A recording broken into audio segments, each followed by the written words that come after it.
So hello and welcome. तो आज हम लोग इस वीडियो में देखने वाले हैं क्लास 11th का फिजिक्स का चैप्टर नंबर 3 या आप बोल सकते हो यूनिट नंबर 2, जो कि सिलेबस के अकॉर्डिंग आपको यहाँ पर दिख रहा होगा। ठीक है, ये जो सिलेबस है ये आपको मैं टेलीग्राम में शेयर कर दूंगा। आप चाहो तो टेलीग्राम से डाउनलोड भी कर सकते हो। सिलेबस वगैरह और पीडीएफ वगैरह जो भी चाहिए रहेगा उसको मैं टेलीग्राम में डाल दूंगा। टेलीग्राम का जो चैनल का जो नाम है वो ओपी पटेल करके है। आप चाहो तो कमेंट बॉक्स में मैं इसका आपको चाहिए होगा तो कमेंट बॉक्स में भी मैं इसका लिंक जो है प्रोवाइड कर दूंगा, आप वहां से जाके ज्वाइन कर सकते हो। तो देखो ये जो आपका पूरा सिलेबस ये क्लास 11th का फिजिक्स का है, जो कि 2 पार्ट में डिवाइडेड है। ठीक है, अब देखो 2 पार्ट कौन कौन से हैं वो हम लोग जब आगे बढ़ते जाएंगे तो आपको समझ में आते जाएगा। तो देखो इसके पहले ही ऑलरेडी मैंने वीडियोस अपलोड कर दी हैं। कौन कौन सा, जैसे आपको यूनिट 1 दिख रहा होगा यहाँ पर भौतिक जगत, इसका मतलब होता है फिजिकल वर्ल्ड। अब देखो सिलेबस जो है सिर्फ और सिर्फ हिंदी में लिखा हुआ है, इंग्लिश में नहीं है। तो ये जो आपका पहला जो यूनिट है ना वो है आपका फिजिकल वर्ल्ड एंड मेंसुरेशन। तो दोनों के जो है मैंने क्या किए हैं वीडियोस आपके लिए अपलोड कर दिए हैं। ठीक है, फिर उसके बाद दूसरा जो हम लोग पढ़ने वाले हैं वो यूनिट नंबर 2 है, जो है सरल रेखा में गति, मतलब motion in a straight line and motion in a plane. ये हम लोगों का सेकेंड यूनिट जो है रहने वाला है। तो हम लोग स्टार्ट करते हैं। हमारा यूनिट नंबर कौन सा है? ये है हमारा यूनिट 2। ठीक है, यूनिट 2 में है। और ये जो यूनिट 2 है इसका नाम क्या है? Motion in a plane. ये 2 पार्ट में बेसिकली डिवाइडेड होगा। तो पहला है हमारा motion in a straight line. ठीक है, ये पहला पार्ट होगा। फिर सेकेंड पार्ट में हम क्या पढ़ेंगे? मोशन इन अ प्लेन के बारे में जो है हम लोग डिस्कस जो है करेंगे। ठीक है, सो स्टार्ट करते हैं। अब देखो ये जो यूनिट 3 है ये हमारा मैकेनिक्स का जो है पार्ट है। आप लोग जब आप डिटेल में और पढ़ते जाओगे तो मैकेनिक्स क्या होता है, डायनामिक्स क्या होता है, काइनेमेटिक्स क्या होता है, इसके बारे में जो है हम लोग जो है क्या होते जाएंगे, पढ़ते जाएंगे। तो मैं जो लिखते जाऊंगा उसका आप साथ ही साथ पैरेलली जो है नोट्स बनाते चलिएगा, आपके लिए बहुत बेनिफिशियल होगा। और ये नोट्स जो है बहुत ईजी लैंग्वेज में जो है आपको देखने को जो है मिलेगा। ठीक है, तो जब हम लोग मैकेनिक्स की बात करते हैं फिजिक्स में, तो मैकेनिक्स का मतलब क्या होता है? Knowledge of motion. जब कोई ऑब्जेक्ट, ठीक है, जब कोई ऑब्जेक्ट क्या करता है, मूव करता है, मतलब टाइम के रिस्पेक्ट में, अपने सराउंडिंग के रिस्पेक्ट में जब अपना पोजीशन को चेंज करता है, तो वो चेंज करते समय कौन कौन सी प्रॉपर्टीज को बियर करता है। जैसे आप बाइक चला रहे हो मान लो, ठीक है, जब आप बाइक चलाते हो तो आपके साथ बहुत सारी चीजें चेंज होती हैं। जैसे सराउंडिंग के रिस्पेक्ट में अपना पोजीशन चेंज होता है, टाइम के रिस्पेक्ट में आपका जो स्पीड है वो चेंज होता है। ठीक है, बहुत सारी चीजें आपके साथ जो है चेंज होती हैं। तो वो जो मोशन के समय जो जो चीजें चेंजेस होती हैं, या मोशन कैसे होती है, क्यों होती है, क्या रीजन है, उन सब का स्टडी करना क्या कहलाता है? मैकेनिक्स कहलाता है। तो सबसे पहला वर्ड आपको ध्यान में रखना है वो क्या है? मैकेनिक्स। तो मैकेनिक्स का मतलब क्या होता है? Knowledge of motion. ठीक है, अब ये जो मैकेनिक्स है ये बेसिकली हमारा 3 पार्ट्स में जो है डिवाइडेड होता है। ठीक है, मैं बेसिक चीजें आपको थोड़ा बता देता हूं, फिर उसके बाद हम लोग कोर पार्ट पर जो है आएंगे। तो सबसे पहला पार्ट जो है हमारा वो कहलाता है स्टैटिस्टिक्स कहलाता है। ठीक है, क्या कहलाता है? स्टैटिक्स। ठीक है, तो पहला जो पार्ट है मैकेनिक्स का वो है स्टैटिक्स। अब देखो स्टैटिक्स ये पहला पार्ट हो गया। दूसरा जो पार्ट होता है जिसको हम लोग बोलते हैं काइनेमेटिक्स बोलते हैं। ठीक है, और तीसरा पार्ट जो होता है जिसको हम लोग डायनेमिक्स बोलते हैं। ठीक है, तो ये 3 चीजें जो है मैकेनिक्स के अंडर में जो है आती हैं, स्टैटिक्स, काइनेमेटिक्स और डायनामिक्स। देखो स्टैटिक्स का मतलब क्या होता है? जैसे आप लोग अपने अराउंड देखते होंगे कि बहुत सारी चीजें ऐसे होती हैं जो सुबह भी उसी कंडीशन पर रखी हुई होती हैं और शाम को भी उसी कंडीशन पर रखी हुई होती हैं। जैसे आपके घर का टीवी, आपके घर का जो टीवी है सुबह उठते हो तब भी एक ही जगह पर होता है, शाम को जब आप घर आते हो कहीं से स्कूल से तब भी आपका टीवी क्या होता है? एक ही जगह पर होता है। तो जब कोई ऑब्जेक्ट रुका हुआ होता है, स्टैटिक कंडीशन में होता है, स्टॉप कंडीशन में होता है, कोई मोशन नहीं कर रहा होता है, उस समय उनका स्टडी करना क्या कहलाता है? स्टैटिक्स कहलाता है। ठीक है, तो स्टैटिक्स मतलब क्या हो गया आप यहां पर नोट कर सकते हो। स्टैटिक्स का मतलब क्या होता है? Study of conditions when a body is, ठीक है, मैं लिख देता हूं यहां पर, study of condition, study of condition when a body is, when a body is not moving, when a body is not moving. जब कोई ऑब्जेक्ट मूव नहीं कर रहा होता है उस कंडीशन में जब हम लोग किसी बॉडी का स्टडी करते हैं तो वो हमारा क्या कहलाता है? स्टैटिक्स कहलाता है। ठीक है, उसके बाद जो सेकंड है हमारा वो है हमारा काइनेमेटिक्स। अब देखो काइनेमेटिक्स क्या होता है? जब कोई ऑब्जेक्ट मूव करना चालू करता है तो मूव करना चालू करता है तो अपने साथ बहुत सारी चीज़ों को चेंज करता है। जैसे क्या क्या चीज़ें चेंज करती है? जब कोई ऑब्जेक्ट मूव करना चालू करता है तो सबसे पहले जो है उसका डिस्टेंस चेंज होता है। ठीक है, जैसे आप घर से स्कूल जाने के लिए बाइक से निकले तो आपका पहले डिस्टेंस चेंज हुआ कि नहीं? आप स्कूल से अपने घर से निकले तो अपने घर से दूर जा रहे हो, मतलब आपका डिस्टेंस चेंज हो रहा है। फिर आपको रास्ते में सुनसान रोड मिल गया, कोई नहीं था, ब्रेकर वगैरह नहीं था, आपने अपनी स्पीड बढ़ा दी तो आपकी वेलोसिटी चेंज होगी। जैसे जैसे आपने स्पीड बढ़ाई, वेलोसिटी चेंज हुई, तो वेलोसिटी चेंज होने के कारण आपका क्या हुआ? एक्सेलरेशन चेंज हुआ। ठीक है, वो सब चीजें क्या होती है, बेसिक नॉलेज तो आपको 10th में होगा ही, 9th में हो गया होगा। वेलोसिटी क्या होता है, एक्सेलरेशन क्या होता है, वापिस हम पढ़ेंगे ही। तो आपने पहले डिस्टेंस चेंज किया, फिर आपने वेलोसिटी चेंज की, फिर आपने एक्सेलरेशन चेंज किया, फिर आपने डायरेक्शन भी चेंज किया। ऐसा तो नहीं कि आप सीधा घर से निकले और सीधा एक ही लाइन में पहुंच गए अपने स्कूल। आपने बहुत सारे गलियां, रोड इस तरीके से मूव करते हुए गए होंगे। तो ये जो हमारा जो रिलेशन होता है इन्हीं सब का, वो किसके अंडर में आता है? काइनेमेटिक्स में आता है। ठीक है, तो देखो स्टैटिक्स में क्या होगा, जब कोई ऑब्जेक्ट रुका हुआ होता है उस समय जब उसकी स्टडी करते हैं तो वो कहलाता है हमारे स्टैटिक्स कहलाता है। काइनेमेटिक्स क्या कहलाता है? Kinematics is the study of relations between, आप साथ ही साथ लिखते भी जाइएगा, रिलेशंस बिटवीन वेलोसिटी, टाइम के रिस्पेक्ट में भी तो आप अपना डिस्टेंस चेंज करते हो ना। वेलोसिटी हो गया, फिर टाइम हो गया, डायरेक्शन हो गया, डिस्टेंस हो गया, एक्सेलरेशन हो गया। ठीक है, आप पूरा लिख लेना, एक्सेलरेशन एटसेट्रा। इनका जब हम लोग स्टडी करते हैं तो वो कौन सा ब्रांच कहलाता है मैकेनिक्स का? वो कहलाता है हमारा काइनेमेटिक्स कहलाता है। अब काइनेमेटिक्स में कोई ऑब्जेक्ट मूव क्यों कर रहा है या कोई ऑब्जेक्ट रुका हुआ क्यों है, इसका स्टडी नहीं करते हम लोग। जैसे पंखा घूम रहा है तो हम पंखा के क्या देखेंगे कि वो अपना वेलोसिटी किस तरीके से चेंज कर रहा है, उसका एक्सेलरेशन किस तरीके से चेंज हो रहा है, बस उन्हीं सब का स्टडी करेंगे हम लोग। ठीक है, हम ये स्टडी नहीं करेंगे कि वो पंखा क्यों चल रहा है, पंखा चलने का रीजन क्या है, पंखा का रुकने का रीजन क्या है, हमारे बाइक के आगे बढ़ने का रीजन क्या है, हमारे बाइक के रुकने का रीजन क्या है, उससे हमें मतलब नहीं है। हमें सिर्फ मतलब है वेलोसिटी से, टाइम से, डायरेक्शन से, डिस्टेंस से, एक्सेलरेशन से।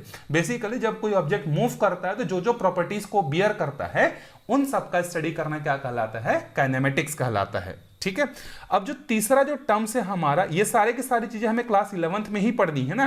स्टैटिक्स हो गया, काइनेमेटिक्स हो गया, डायनेमिक्स हो गया, ये सारी चीजें हमें क्लास 11th में ही पढ़नी है। अब देखो डायनेमिक्स मतलब क्या होता है, जैसे कोई ऑब्जेक्ट मूव कर रहा है तो उस ऑब्जेक्ट के मूव करने का रीजन क्या है। जैसे एक जो है रेलगाड़ी चल रही है, एक ट्रेन जो है मूव कर रहा है, तो क्यों मूव कर रहा है? क्योंकि उसके इंजन जो है मूव कर रहा है, इंजन से ही सारे जो उसके पार्ट्स हैं कनेक्टेड है, तो इसीलिए मूव कर रहा है। इंजन जैसे मान लो ट्रेन रुक गई तो रुकी क्यों? क्योंकि ब्रेक अप्लाइड किए। तो इसमें हम लोग क्या पढ़ते हैं डायनेमिक्स में, अगर कोई ऑब्जेक्ट मूव कर रहा है तो what is the reason behind this, उस ऑब्जेक्ट के मूव करने के पीछे का रीजन क्या है, उसको हम लोग स्टडी करते हैं किसमें? डायनेमिक्स में। उसी तरीके से कोई ऑब्जेक्ट चलते चलते अगर रुक गया तो उसके रुकने के पीछे का रीजन क्या है, उसको हम लोग स्टडी करते हैं किसमें? डायनेमिक्स में पढ़ते हैं। सो डायनेमिक्स हमारा क्या होता है? Study of causes of motion, study of causes of motion. ठीक है, इट्स स्टार्टिंग, कॉमा यहां लिख लेना, इट्स स्टार्टिंग, स्टॉपिंग। ठीक है, कोई ऑब्जेक्ट मूव कर रहा है, स्टॉप हो रहा है, and come of and cause of changing direction, and cause of changing direction. तो जब हम लोग मैकेनिक्स में किसका स्टडी करते हैं? कॉज ऑफ मोशन का, कि कोई ऑब्जेक्ट मूव कर रही है तो उसके पीछे का रीजन क्या है, तो वो क्या कहलाता है? डायनेमिक्स कहलाता है। सो वापिस से एक और बार स्टार्ट करते हैं। What is mechanics? Knowledge of motion. कोई ऑब्जेक्ट जब मूव कर रही होती है उस समय का नॉलेज गेन करना मैकेनिक्स कहलाता है। Mechanics is divided into 3 part. First part is known as statics, second part is known as kinematics, and third part is known as dynamics. So static is study of condition when a body is not moving.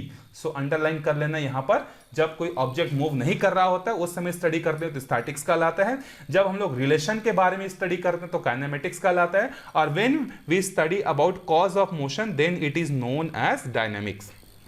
ठीक, now अब हम लोग दो word यहां पर क्या करते हैं, डिफाइन कर लेते हैं।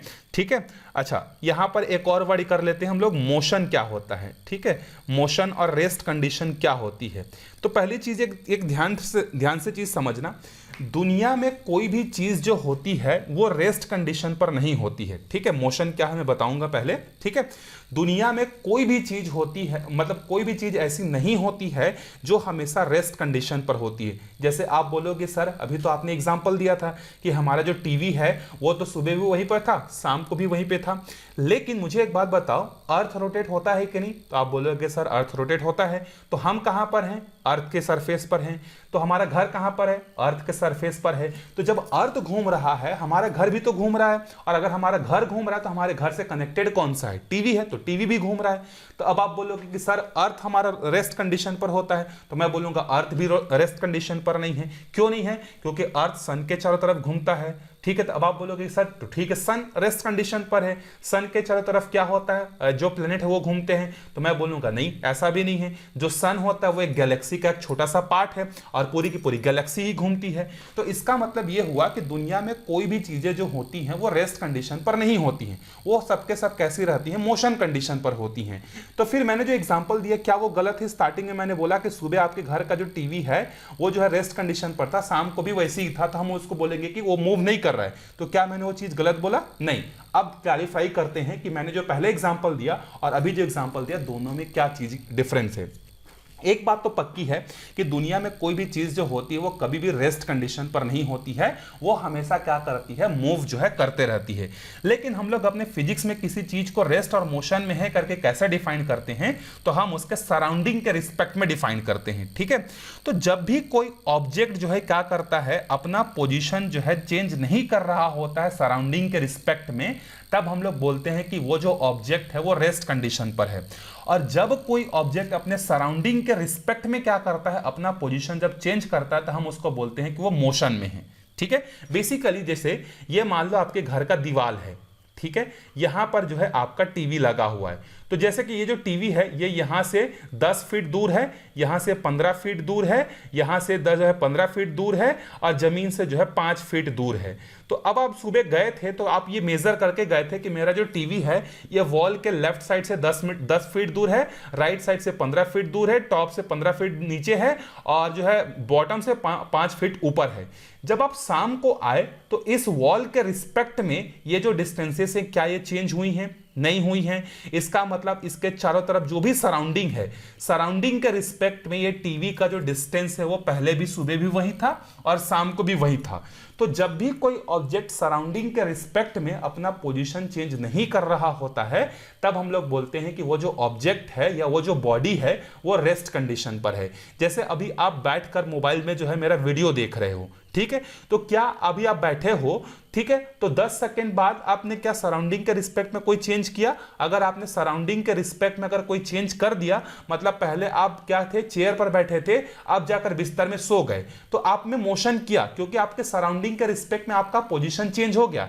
लेकिन मान लो आप आधा घंटा तक एक ही चेयर पर बैठकर जो है क्या कर रहे हो, मेरे वीडियोस को देख रहे हो, तो इसका मतलब यह है कि आप सराउंडिंग के रिस्पेक्ट में अपना पोजीशन चेंज नहीं कर रहे हो, तो आप क्या कहलाओगे? रेस्ट कहलाओगे। तो मैंने जो पहले एग्जांपल दिया वो क्लियर है?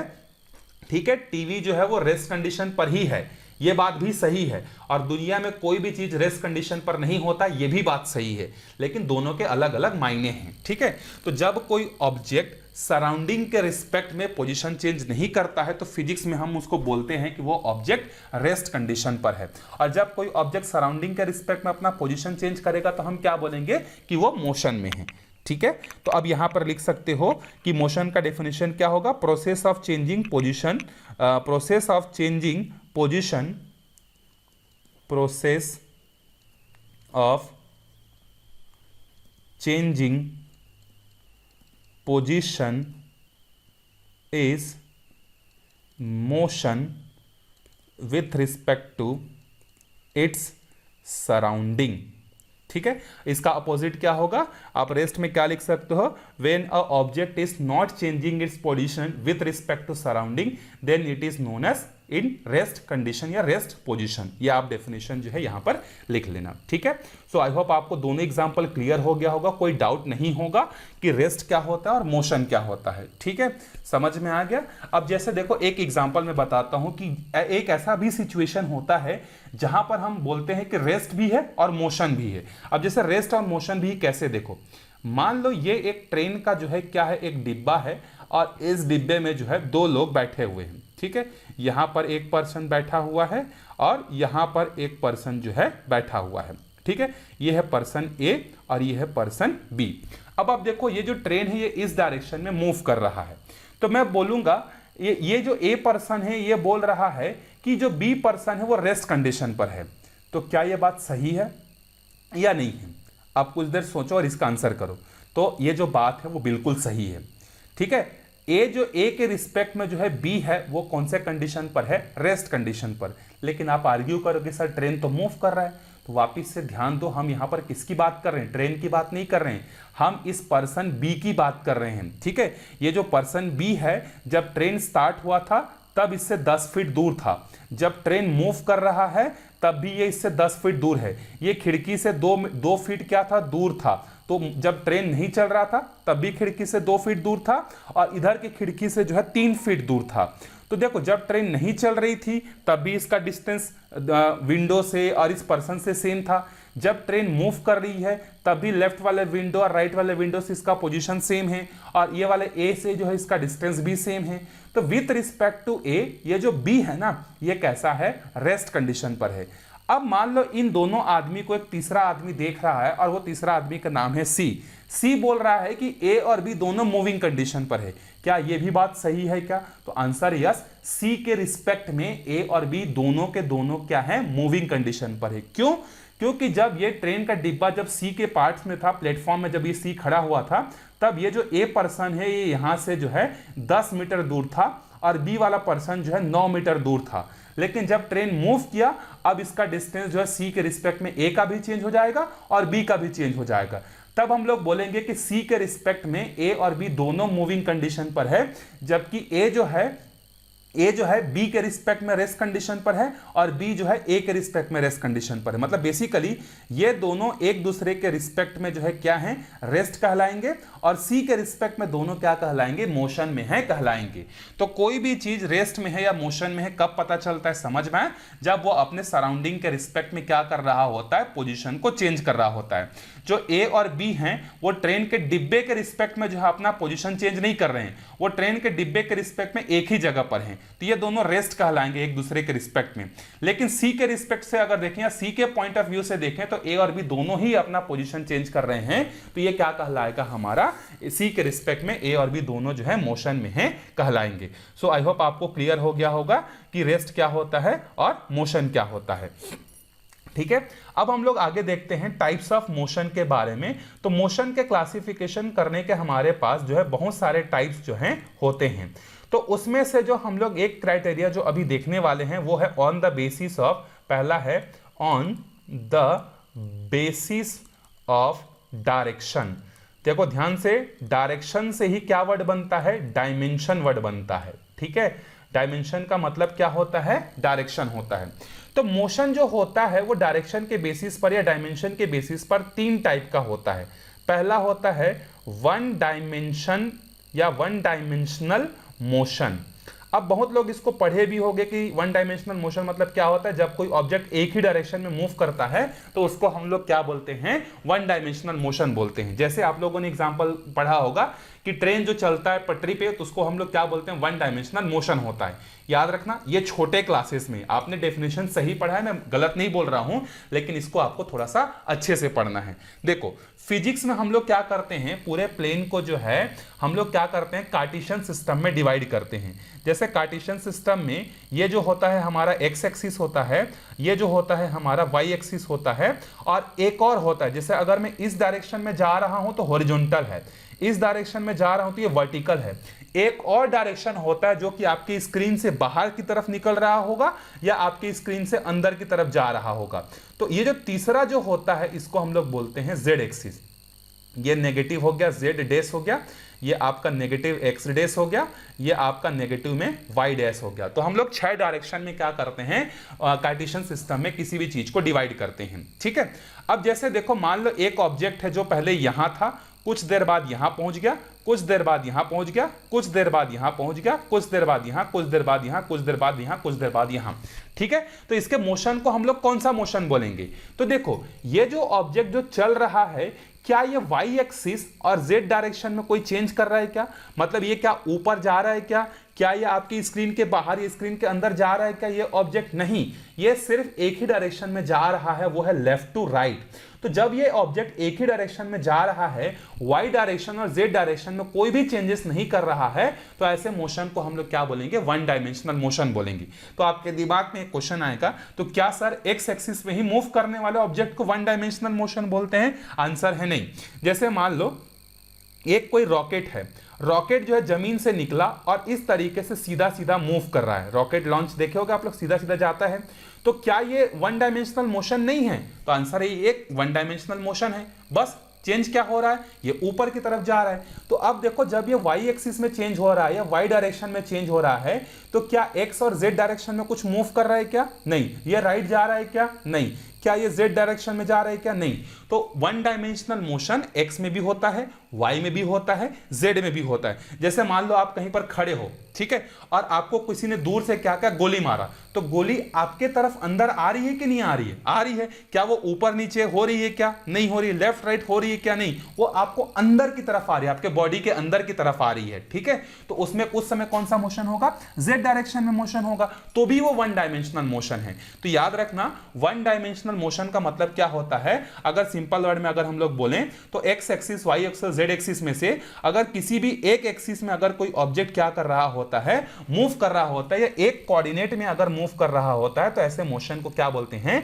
वन डायमेंशनल मोशन जो है बोलते हैं। तो वन डायमेंशनल मोशन क्या होता है? When an object moves only one coordinate. ठीक है, जब कोई ऑब्जेक्ट जो होता है, जब वो एक ही कोऑर्डिनेट में मूव करता है या एक ही कोऑर्डिनेट में उसका पोजीशन चेंज होता है, only one coordinate is changing, तो उसको हम लोग क्या बोलते हैं? वन डायमेंशनल मोशन जो है हम लोग बोलते हैं। और इसी का दूसरा नाम होता है मोशन इन अ लाइन। ये आपको वाइवा में पूछा जा सकता है, याद रखना। 11th में 25 नंबर का फिजिक्स का ही वाइवा होता है, 20 या 25 नंबर का मतलब पूरा प्रैक्टिकल होता है, 5 या 10 नंबर का वाइवा होता है। तो यहाँ पर पूछा जा सकता है। क्लास 10th जैसा नहीं कि फिजिक्स, केमिस्ट्री, बायोलॉजी, इन्वायरमेंट सबका जो है मिलाकर जो है आपको 25 नंबर का प्रैक्टिकल पूछा जाएगा। नहीं, यहाँ पर एक एक सब्जेक्ट के होते हैं। तो वन डायमेंशनल मोशन का दूसरा नाम क्या होता है? Motion in a line. I hope आपको समझ में आ गया होगा कि मोशन इन अ लाइन का मतलब क्या होता है। जब भी कोई ऑब्जेक्ट सिर्फ एक ही कोऑर्डिनेट में क्या करता है? मूव करता है, या तो एक्स में करेगा, वाई जेड में नहीं करेगा, या वाई में करेगा तो एक्स और जेड में नहीं करेगा, और अगर जेड डायरेक्शन में मूव करेगा तो एक्स और वाई में नहीं करेगा, तब हम लोग उसको क्या बोलेंगे? वन डायमेंशनल मोशन जो है हम लोग उसको बोलते हैं। ठीक है, सेकेंड है हमारा टू डायमेंशनल मोशन। अब देखो टू डायमेंशनल मोशन का मतलब नाम से ही समझ में आ रहा है कि 2D मोशन या टू डायमेंशनल मोशन बोलते हैं इसको। ब्रैकेट में आप लिख लेना 2D मोशन। तो जब कोई ऑब्जेक्ट इस तरीके से मूव करेगा कि जब उसके दो कोऑर्डिनेट क्या होंगे? चेंज होंगे। When two coordinates are changing. ठीक है, टू कोऑर्डिनेट्स या टू कोऑर्डिनेट इज चेंजिंग। तो जब कोई ऑब्जेक्ट ऐसा मोशन कर रहा होगा जहां पर उसमें दो कोऑर्डिनेट चेंज हो रहे होंगे। मैंने अभी आपको बताया कि फिजिक्स में हम लोग प्लेन को जो है क्या करते हैं? बेसिकली जो है 6 कोऑर्डिनेट में डिवाइड कर देते हैं। उसको हम लोग मेन 3 ही मानते हैं, ये एक्स और वाई और जेड। लेकिन जेड का नेगेटिव होता है, एक्स का नेगेटिव होता है और वाई का भी नेगेटिव होता है। तो 6 टोटल इस तरीके से कोऑर्डिनेट होते हैं। तो जब कोई ऑब्जेक्ट इस तरीके से मूव कर रहा होगा तो उसके दो कोऑर्डिनेट चेंज हो रहे होंगे, तब हम लोग उसको बोलेंगे कि वो कैसा मोशन कर रहा है? टू डायमेंशनल मोशन जो है कर रहा है। जैसे कोई ऑब्जेक्ट पहले यहां पर था, फिर यहां से ऊपर चला गया, फिर नीचे आ गया, फिर ऊपर चला गया, फिर नीचे आ गया। तो जैसे स्नैक जो है मोशन करता है ना इस तरीके से, तो उसको हम लोग क्या बोलेंगे, टू डायमेंशनल बोलेंगे। क्यों? क्योंकि देखो जब ये ऑब्जेक्ट मूव कर रहा है तो इसका वाई कोऑर्डिनेट भी चेंज हो रहा है। देखो पहले वाई कोऑर्डिनेट यहां था, लेकिन कुछ देर बाद उसका वाई कोऑर्डिनेट चेंज होकर यहां हो गया, एक्स में भी चेंज हुआ, वाई में भी चेंज हुआ। उसी तरीके से जब ये ऑब्जेक्ट एक्स में यहां पहुंचा तो वाई में देखो यहां पहुंच गया। तो देखो कोई ऑब्जेक्ट जब इस तरीके से मूव कर रहा होता है, जब उसका दो कोऑर्डिनेट चेंज होता है, एक्स वाई, वाई जेड या जेड एक्स, कुछ भी चेंज हो सकता है, तो उसको हम लोग टू डायमेंशनल मोशन जो है बोलते हैं। जैसे आप छिपकली, दीवार में जब छिपकली मूव कर रहा होता है, आप उसको बेसिकली एग्जांपल याद रख सकते हो कि छिपकली जो दीवार में चलता है तो उस समय उसका जो मोशन होता है वो टू डायमेंशनल मोशन जो है होता है। ठीक है, नेक्स्ट है हमारा जिसका नाम है हमारा थर्ड डायमेंशनल मोशन, या जिसको हम लोग शॉर्ट में बोलते हैं 3D मोशन।